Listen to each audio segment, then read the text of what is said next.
আসসালামু আলাইকুম প্রিয় দর্শক, আজ বেশ ভারাক্রান্ত মন নিয়ে আপনাদের সামনে হাজির হয়েছি।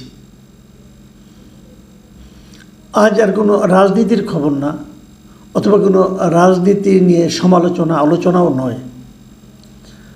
আজ মূলত একটা দুঃখের কথা, একটা শোকের কথা আমরা আপনাদের সঙ্গে শেয়ার করতে চাই। আপনারা সবাই জানেন, এর মধ্যে জেনে গেছেন যে উত্তরায় একটা বিমান বাহিনীর একটা প্রশিক্ষণ বিমান বিধ্বস্ত হয়েছে। আপনারা জানেন কিছুদিন আগে ভারতে কিন্তু এরকম একটা হয়েছিল। ওটা যাত্রীবাহী বিমান ছিল, ড্রিম লাইনার ছিল। সেই যাত্রীবাহী বিমানটা যেয়ে পড়েছিল একটা মেডিকেল কলেজের ক্যান্টিনের উপর। আর এখানেও কিন্তু একইভাবে একটা প্রশিক্ষণ যুদ্ধ বিমান, সেটা যে ভূপাতিত হয়েছে উত্তরায় একটা স্কুলের উপর, মাইলস্টোন স্কুল যেটা আছে, স্কুল অ্যান্ড কলেজ, সেই স্কুলের একটা ভবনের উপর, দিয়াবাড়িতে। এবং ওই সময় ওখানে 150 স্টুডেন্ট ছিল, তারা কোচিং করছিল। স্কুলের কোচিং যেটা হয়, এই কোচিং ছিল। স্কুলের নর্মাল টাইম শেষ হয়ে গিয়েছিল, তারা কোচিংয়ে ছিল এবং সেটাও প্রায় শেষের পর্যায়ে ছিল। এবং যা হয়, ভবনের উপর যখন পড়েছে, ভেঙে পড়েছে, আগুন ধরে গেছে। সে আগুনে এরই মধ্যে যতটুকু খবর পেয়েছি 20 জনের মতো মারা গেছেন। এরা সবাই স্টুডেন্ট। একজন কেবল ওই বিমানের যিনি চালক ছিলেন তিনি মারা গেছেন। তিনি হচ্ছেন ফ্লাইট লেফটেন্যান্ট তৌকির ইসলাম সাগর। বয়স খুবই কম, মানে একদম বিমান বাহিনী তো শুরুর দিকে ট্রেনিং আর এটা, ফ্লাইট লেফটেন্যান্ট মাত্র। তার ছবি দেখলাম, ইয়াং একটা ছেলে। এবং তার এই যে বিমান চালনা ছিল, এটা ছিল তার একক বিমান চালনা। এটা দিয়ে তাদের ট্রেনিং শেষ হয়, বেসিক্যালি বিমান চালনার ট্রেনিংটা শেষ হয়। মানে ওনারা তো এতদিন তো মনে করেন কোনো একজন সঙ্গে থাকে, একজন এক্সপার্ট, তার সঙ্গে বসে বিমান চালায়। কিন্তু ওনার ছিল এটা যেহেতু শেষ, একা চালাতে পারি কিনা তার পরীক্ষা। এবং উনি একাই ছিলেন বিমানে এবং উনি মারা গেছেন। নাকি হাসপাতালে নেওয়ার পর মারা গেছেন, মুমূর্ষু ছিলেন এর আগে। এখন এই অ্যাক্সিডেন্টটা কেন ঘটল, এর জন্য আপনি কাকে দায় দেবেন? দুর্ঘটনায় আসলে দুর্ঘটনাতে দায়ী ব্যক্তিকে খোঁজা অনেক সময় অর্থহীন হয়ে যায়, কারণ খুঁজে পেলেও তাকে মানে কিছু করা যায় না, ঘটনা তো ঘটেই যায়। কিন্তু তারপরও খুঁজে দেখতে হয় যে পরবর্তী দুর্ঘটনা যেন এরকম না ঘটে। সেই জন্য আমি যে কথাটা তখন বললাম যে ওনার একক উড্ডয়নের এটা ছিল প্রথম দিন আর কি, এবং এটি শেষ তার ট্রেনিংয়ের। তো সেক্ষেত্রে অনেকে মনে হতে পারে হয়তো ওনার ভুলে এই কাজটা হয়েছে, কিন্তু যতটুকু এখন পর্যন্ত জানা গেছে না, এটা ওনার ভুল ছিল না। উড্ডয়নের কিছুক্ষণ পরে উনি কন্ট্রোল রুমকে জানিয়েছিলেন যে বিমান আর উপরের দিকে উঠছে না, বিমান নিচের দিকে পড়ে যাচ্ছে। উনি কিন্তু জানিয়েছিলেন। তখন কন্ট্রোল রুম থেকে ওনাকে বলা হয়েছিল সেই জন্য ইজেক্ট করে বেরিয়ে আসে। বিমানের ইজেক্ট করার সিস্টেম আছে, পাইলট চাইলে যে কোনো মুহূর্তে, শেষ মুহূর্তে ওখান থেকে ইজেক্ট করে ওই প্যারাসুটটিও বাইরে পড়ে যেতে পারে এবং সেখান থেকে সে ধীরে ধীরে নিজের জীবনটাকে নিরাপদে রাখতে পারে। কিন্তু এই ফ্লাইট লেফটেন্যান্ট তৌকির ইসলাম উনি তা করেননি। উনি ইচ্ছা করে করেননি। উনি চেয়েছিলেন বিমানটাকে লোকালয় থেকে একটু দূরে নেওয়ার জন্য, মানে যেখানে কোনো মানুষজন নেই সেখানে নিয়ে গেলে প্রাণঘাতী, মানে হতাহতের সংখ্যা কম হবে, এরকম একটা প্রত্যাশা নিয়ে উনি শেষ পর্যন্ত চেষ্টা করেছেন বিমানটাকে লোকালয় থেকে একটু দূরে নির্জন এলাকায় নিয়ে যাওয়ার জন্য। হয়তো নির্জন এলাকায় নিতে পারলে হয়তো তখন উনি ইজেক্ট করে বেরিয়ে আসতেন, কিন্তু শেষ চেষ্টাও তার সফল হয়নি। অনেকজন গিয়েছিলেন, দিয়াবাড়ির ওই জায়গাটা একটু ভিড়ভাড়টা কম, অতটা জনবসতি ওখানে নেই, আর একটু যেতে পারলে হয়তো হতো, কিন্তু উনি শেষ পর্যন্ত সেটা পারেননি এবং উনি নিজেও মারা গেছেন। এটা তো ট্রেনিংয়ের পার্ট। আসলে এরা যখন কোনো ট্রেনিং নেয় তখন এদের এভাবেই শেখানো হয়। কিন্তু আমরা যত কিছুই বলি না কেন, এই যে স্টুডেন্ট, 19 জন স্টুডেন্ট এবং একজন সম্ভাবনাময় একজন ব্যক্তি, উনি তো বিমান বাহিনীর একজন ফ্লাইট লেফটেন্যান্ট, তো ওনারও তো জীবনটা অত্যন্ত সম্ভাবনাময়। দেখলাম যে উনি সম্প্রতি বিয়েও করেছেন। তো সব কিছু কিন্তু তছনছ হয়ে গেল একটা ঘটনার কারণে।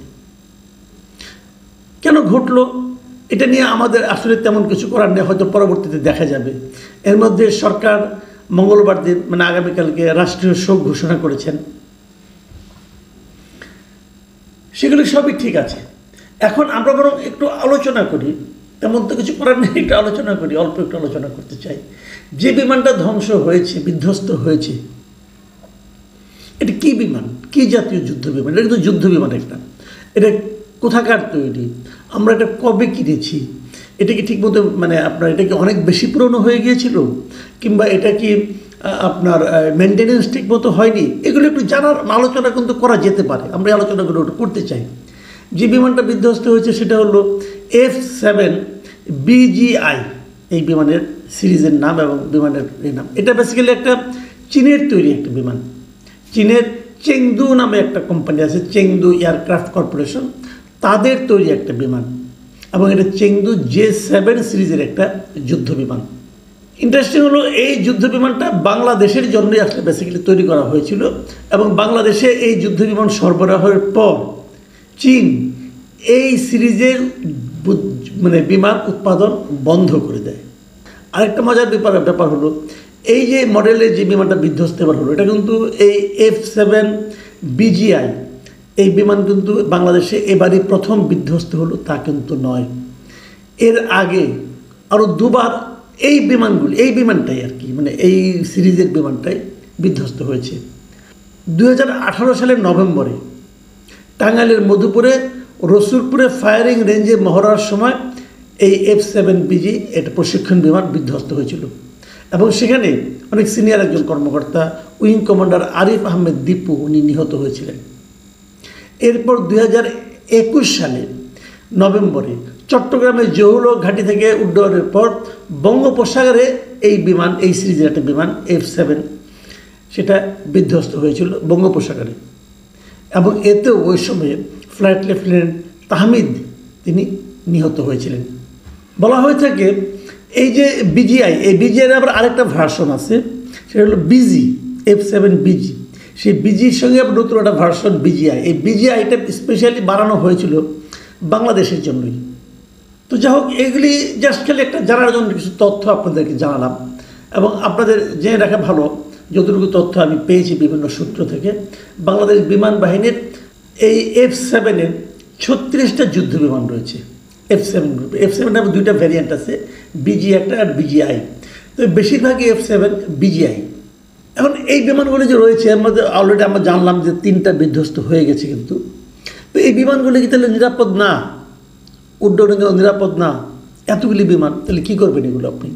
তাহলে এগুলো কি আবার চেক করতে হবে, অথবা চীনে ওদেরকে বলতে হবে তোমরা এসে দেখো এগুলিকে আরও মডার্ন করা যায় কিনা, অথবা অন্য কোনো কিছু করা যায় কিনা, নাকি এগুলিতে চড়তেও তো এখন যারা নাকি বিমান বাহিনী যারা সদস্য আছেন তাদের মধ্যে তো একটা ভীতি কাজ করবে।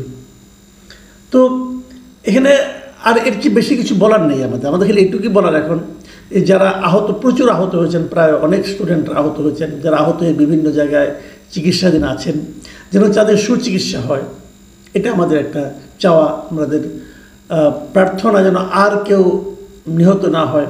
ছোট ছোট বাচ্চারা জানেও না যে কেন ওদের আজকে এই দুরবস্থা হলো, তো তাদেরও যেন সুচিকিৎসা হয়, এবং নতুনভাবে যেন কেউ আর নিহত না হয় সেই জন্য আমরা প্রার্থনা করতে পারি। পাশাপাশি বিমান বাহিনীকে আমরা বলতে পারি যে আপনাদের এই ধরনের প্রশিক্ষণ এই জনবহুল এলাকায় না করেন প্লিজ। ঢাকা শহর খুবই ঘনবসতি একটা এলাকা। এই দুর্ঘটনাটা যদি মনে করেন আপনার কোনো একটা বিরান এলাকায় হতো, তো সেখানে তো আর এতগুলি লোক মারা যেত না।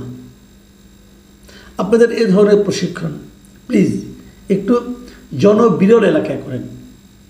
আর সেই সঙ্গে আরেকটা অনুরোধ, সস্তায় পাওয়ার মানেই যে কম দামি জিনিস নিয়ে আসবেন সেটাও করেন। আমি বলছি না এগুলো কম দামে আনা হয়েছে, তবু আমাদের একটা আশঙ্কা থেকে বলছি, প্রশিক্ষণ যখন দিবেন ভালো বিমান দিয়ে দেন, বেশি পুরনো হলে সরিয়ে ফেলেন, কারণ মানুষের জীবন তো খুব গুরুত্বপূর্ণ, তাই না?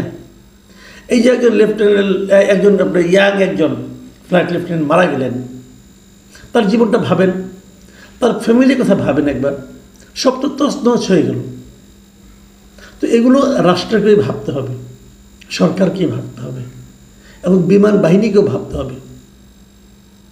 যতটুকু সামর্থ্য আছে তার মধ্যে আধুনিক বিমান কেনার চেষ্টা করুন প্লিজ। মানুষের জীবনকে ঝুঁকিপূর্ণ করাটা মনে হয় ভালো হবে না।